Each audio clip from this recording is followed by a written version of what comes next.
All right, day one post catching the car on fire of fixing the car. Front wheel drive Beetle back in action here. We've got the gauge cluster out, and I think for sure I will be buying a new gauge cluster. That's not going to work. I dare say that's probably short-circuited and a myriad of other things. So I will send this one in, send them the VIN, get this reflashed for the ECU. Hope that the ECU isn't damaged, and go from there. So no matter what, we're pulling all of the wiring out. So let's do that. Let me pull every lick of wiring out of the car and determine if we're going to be buying a standalone harness or what we're going to do. So yeah, fun. All right, back to working on the VW. So the entire dash is removed, and looking at the wiring now. So here is the plug that connects the engine harness to the ECU and all the wiring. This is all now bare copper that goes to the ECU. To control it, it sits on the back of the, not steering column, but like the steering column mount. It's a big cast piece that sits right here. So that's all taken out. And yeah, that's where the fire started, which is surprising because, you know, I'm welding to the outside, but somehow this catches fire. So there must have been some kind of cable connecting both of them and transferred the heat. I don't know. So anyways, this is what caught fire and started the whole thing, was this plug adapter. So we have two different approaches. Obviously there's very bad damage to all of the wiring. I can get rid of this plug and hardwire via the pinout and the color diagram between the engine harness and the ECU and pray that it's right, since, you know, who knows. And I can get a new gauge cluster because that one's foobarred, and maybe that works. Or I can just go to a standalone. So I think I'm going to go to a standalone, and I'll figure out the wiring harness for the engine bay and do that. So anyways, let me just clean this up and talk to you guys about next steps. All right, nice big pile of junk, and I'm also talking about the car. All the wiring's removed. I have the original connectors just floating off the engine for all the sensors. I don't know if I'm gonna buy a new engine harness. I might, TBD.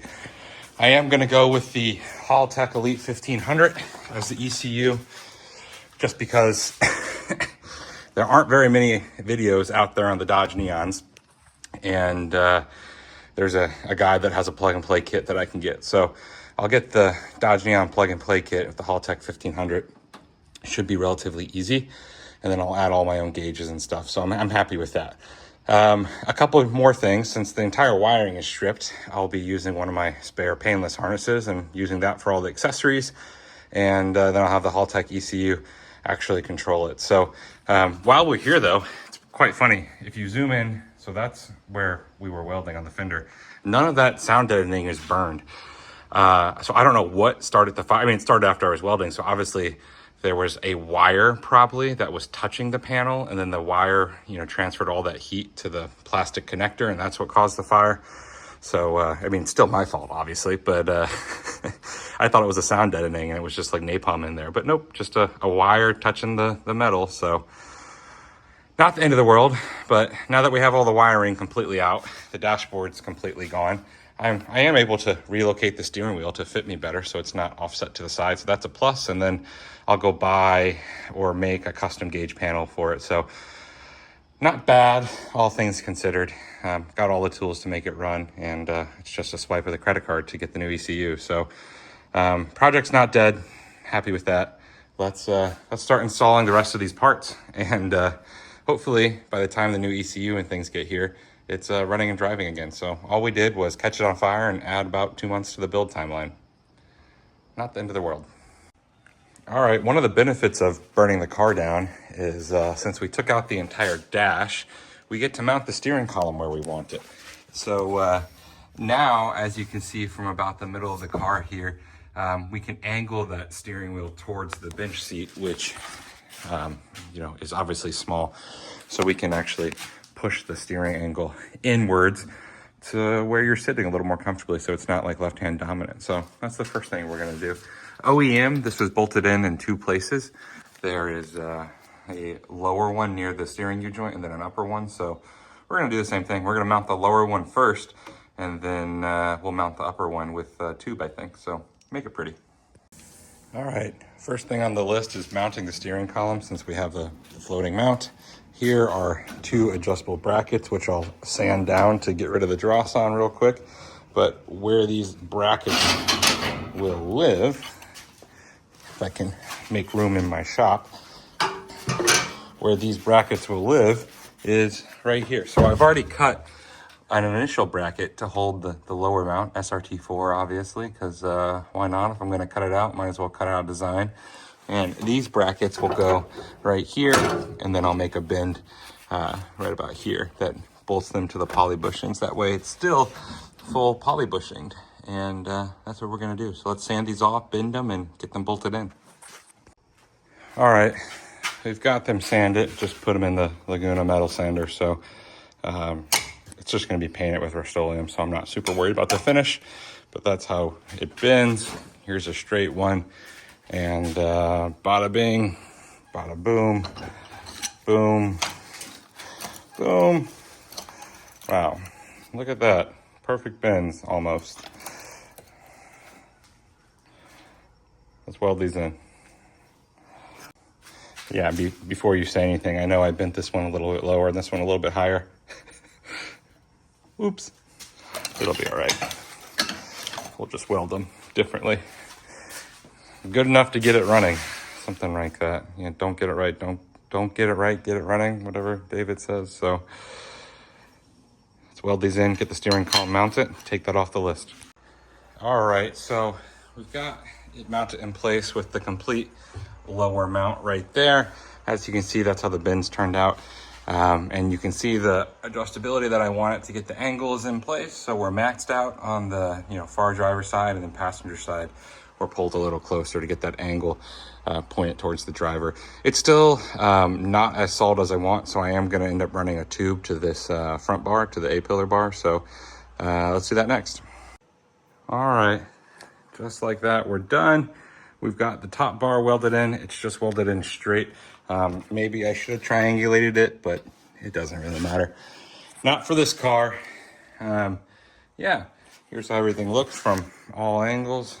Got the SRT4 plate adjustability, and then we still kept the manual adjustment. So you can lock it up and down with the springs. So I'm happy with that. Everything's in place. It's pointed more at the driver, and let me just go ahead and show you where it's pointed exactly. The tube and the steering is pointed right at the driver, so it's better overall. I mean, we're improving things, right? So you break something, you improve it. That's kind of the goal. So we're improving things. That's in place. I'll give it a nice coat of orange here in a second when it cools off. Let's move on to the next thing. All right, next on the list is hand cutting out some tube. This is all left over from the Rhodes Racing kit for the door bars I never installed. And what we're gonna do with these are weld in the door bars finally. So this is where the door bar is gonna be. It'll be a little bit of a pain to get into, but probably not the end of the world, I hope. That's what we're looking like. So gonna weld that in, and then we're gonna weld a seatbelt bar behind the seat. And it's not gonna be where we originally put it. It's gonna be a little bit lower. So not building this to any kind of hardcore racing spec, so still safer than nothing, but not the most ideal roll cage design, but it'll do. It'll do, donkey. All right, just like that. Let me get you guys a light because it's dark in here. Just like that, we've got both the door bars in place, fully welded in. I went ahead and folded the carpet back up because OCD, and we're good to go. So happy with that. Door bars are in place. Yeah, so making good progress here. I think next step is definitely going to be the seatbelt bar. Get that fully installed, install the 5 points, and we'll go ahead and complete this video and move on to the next one, which is going to be the disc brakes. So stoked. All right, just like that, door bars and the rear bar are in place. Now I can mount my 5 points and good to go. So let me get everything cleaned up, paint everything, and show you guys the finished product for this video. All right, so we are good to go on this video. We need to start cleaning up. We've got everything installed that we wanted to accomplish today, so looking good. We've got door bars, we've got a seatbelt bar. That seatbelt bar now has 4-point harnesses on it. I know I said 5-point earlier, but I forgot what I ordered. Anyway, so now we've got some 50 caliber racing 4-point harnesses. Only reason I went with these instead of PRPs is because they're slightly cheaper and they had an orange color that matches the Dodge Neon Orange that the car will end up being painted. So giving these a shot. I'm sure they're just as good. They're also 3-inch wide on the belts, which I like. I don't like the 2-inch ones. They feel cheap to me. So we've got everything cleaned out. So, you know, it's not super clean, but, you know, post-fire, post-tearing everything down clean. So happy with everything. Really happy with where this is at right now. And yeah, so here's a sneak peek about what we're doing next time. Disc brakes on a Bug. VMS front runners on the rear. Fun little swap. Oh yeah, double adjustable QA1 coilovers. Good times. Yeah, making a lot of really good progress on this. I know we added some time with the whole burning down of the wiring harness, but now that we're closing everything up for the day, I'm feeling really good. We just got to get through all of that next, and then we'll be running and driving again. Pretty close.